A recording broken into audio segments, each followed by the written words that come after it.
अस्सलाम वालेकुम व्यूअर्स, उम्मीद करती हूँ कि आप सब बिल्कुल खैरियत से होंगे।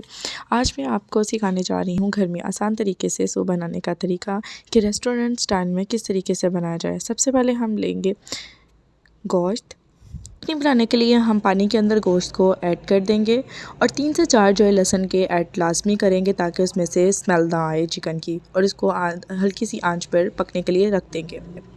अब हमारी यखनी जो है वो तैयार है। इसमें से हम गोश्त निकाल के अलग कर लेंगे और तमाम वेजिटेबल्स को इसके अंदर ऐड कर लेंगे वेजिटेबल का सूप बनाने के लिए, ताकि यखनी अच्छे से और तैयार हो जाए। जो गोश्त निकाला हुआ था उसके रेशे इसके अंदर ऐड कर देंगे और फिर सूप बनाने के लिए हमें ये सब अशिया दरकार है। इसमें है चिली सॉस, सोया सॉस, सिरका, कॉर्नफ्लोर, ये मिर्च।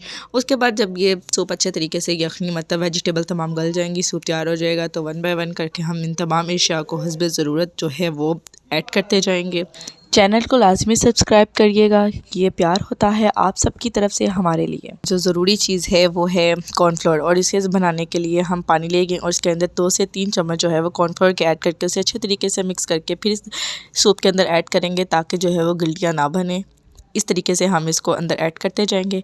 अब हम 2 अंडे लेंगे और इन्हें अच्छे तरीके से फेंटेंगे और फेंटने के बाद इसको सूप के अंदर इस तरीके से फैला देंगे। अल्लाह ताला आपके खानों में, आपके रिस्क में बहुत बरकत अता करे। को अच्छे तरीके से मिक्स कर लेंगे।